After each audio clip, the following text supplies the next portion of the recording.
Hello, today we will learn about the NMR spectroscopy. Myself Kajal, I am post-graduated from NIPER Ahmedabad. So all these notes I have prepared from my own handwritten notes. You can rely on this PPT for your GPAT NIPER preparation. You can clear the concepts from my videos. So what is the principle of NMR spectroscopy? So NMR is a nuclear magnetic resonance. So this is the instrument which used for the structural determination. Means एक अगर हम compound लेंगे और उसका अगर हमें structure जानना है, so for this preparation we can use these instruments. So what is the principle of this instrument? अगर हम कोई भी molecules लेते हैं, maybe it is from the natural origin or from you can prepare by the semi-synthesis way or the synthesized way, and you don't know the structure. So first step to determine the structure, you will look for the NMR spectroscopy. तो जो हम sample send करेंगे, so it is a chemical molecule, right? It is made up of the carbon, hydrogen, nitrogen. तो उसमें क्या है कि जो भी कार्बन, हाइड्रोजन, नाइट्रोजन जो भी स्ट्रक्चर में प्रेजेंट है, तो उसमें अपना एक प्रोटॉन होगा, right? So we are keeping the sample into the instrument. We are applying the strong magnetic field to it.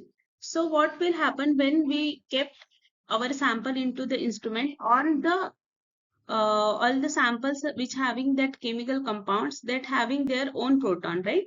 So that protons will align with the magnetic field firstly, and this is a charged molecule. So when we kept the charged molecule into the magnetic field, this they will show the precessional motion.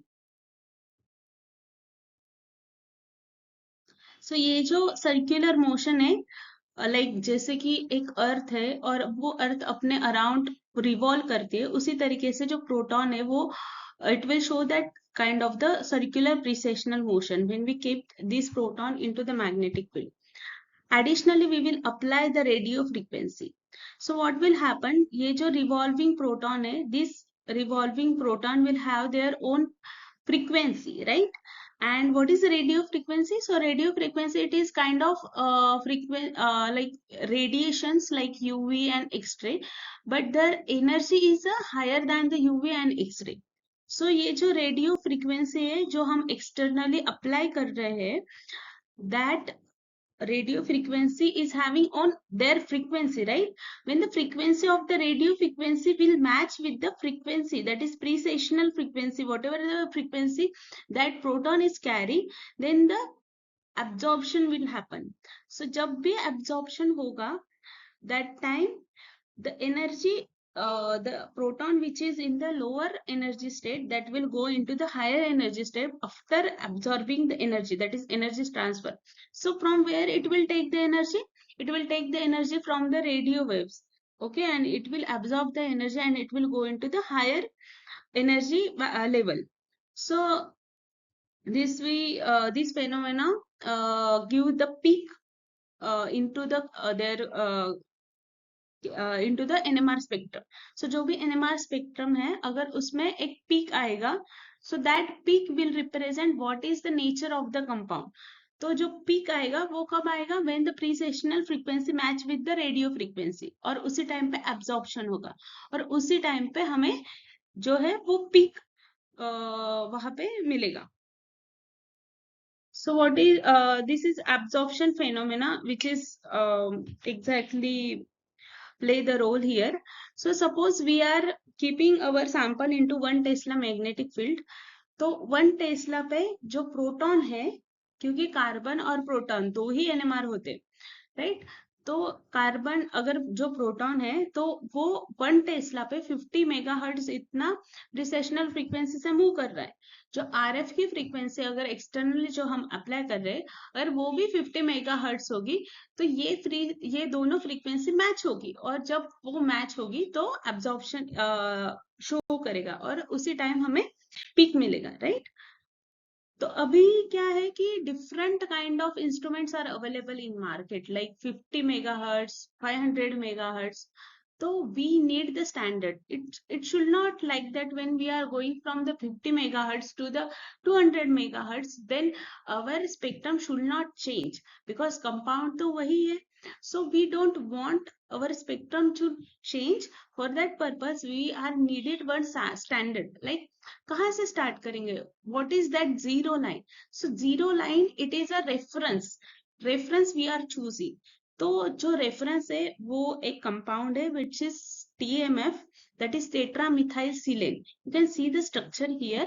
तो in the silane what is there? इस silane को 4 methyl group attach है. तो सीलेन जो है वो एक strong inductive effect देता है. दैट मीन्स जो सीलेन है वो अपने इलेक्ट्रॉन्स ये मिथाइल ग्रुप के बॉन्ड के साथ शेयर करता है. उससे क्या होगा कि जो प्रोटॉन है वो हायर इलेक्ट्रॉनिक इन्वायरमेंट में रहेगा. जब वो हायर इलेक्ट्रॉनिक इन्वायरमेंट में रहेगा तो कितनी भी हायर तुम मैग्नेटिक फील्ड अप्लाई करो तो वो जो प्रोटॉन है वो कम से कम प्रीसेशनल फ्रीक्वेंसी लेगा. जब वो कम से कम प्रीसेशनल फ्रीक्वेंसी लेगा तो TMS की वैल्यू जो है स्पेक्ट्रम में क्रोमेटोग्राम तो वो कम आएगी. तो वो भी आती है 0. तो कोई भी इंस्ट्रूमेंट है तो TMF की value will be same in the every instrument.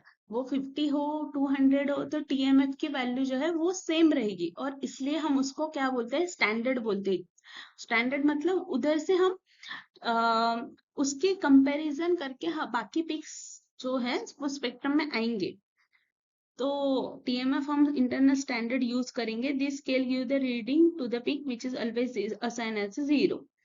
तो specific compound remain the same. Okay, तो वही बात हो गई कि all compound will be give the same reading in the different instrument because of TMF. We are measuring our delta value with respect to TMF. अभी delta value क्या है? जो भी स्पेक्ट्रम आएगा NMR से तो ये जो स्पेक्ट्रम है उस पर कुछ वैल्यूज होंगे. तो वो वैल्यूज को डेल्टा वैल्यू बोलेंगे और जो स्केल है वो उसको हम कहेंगे डेल्टा स्केल. और डेल्टा स्केल का यूनिट होगा ppm. ये जो सीलेन है वो एक सिंगल पीक देता है और ये भी उसका एक एडवांटेज है कि ये सिंगल शार्प इंटेंस पीक देता है. इसके लिए हम TMF को यूज कर सकते हैं एज अ स्टैंडर्ड.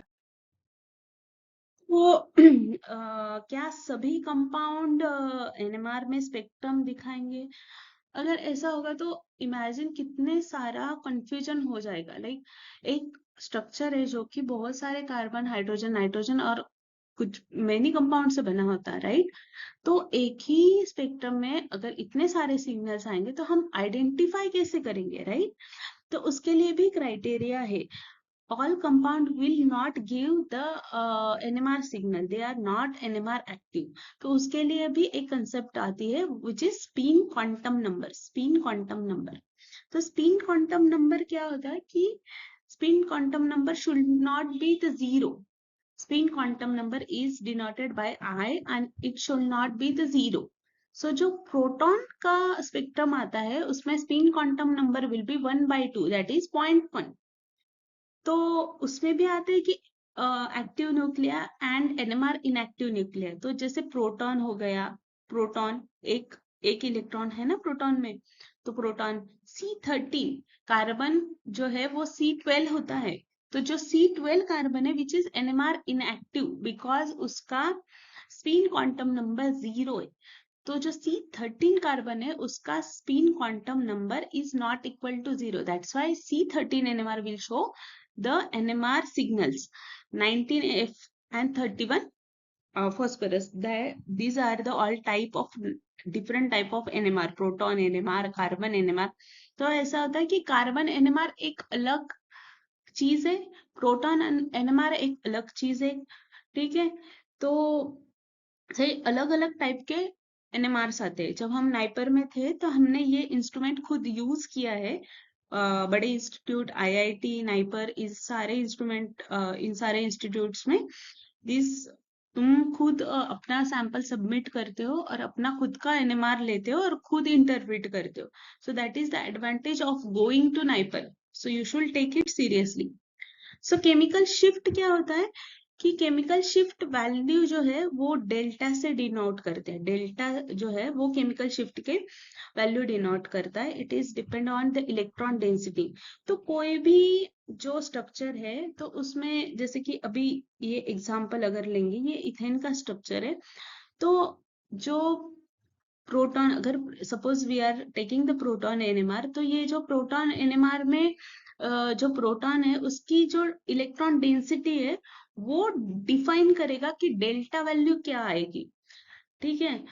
तो ये जो इलेक्ट्रॉन का क्लाउड होता है जो कि प्रोटॉन के आसपास है, इट टोटली डिपेंड अपॉन कि उसके एडजेसेंट में किस टाइप का ये अटैच है, like group attach, whether it is electron withdrawing group. अगर इलेक्ट्रॉन विड्रॉविंग ग्रुप है तो प्रोटॉन के ऊपर जो इलेक्ट्रॉन डेंसिटी वो भी कम करेगा, क्योंकि इलेक्ट्रॉन विड्रॉविंग ग्रुप जो है वो उससे अपने इलेक्ट्रॉन खींच लेगा, तो उसकी डेंसिटी कम हो गई।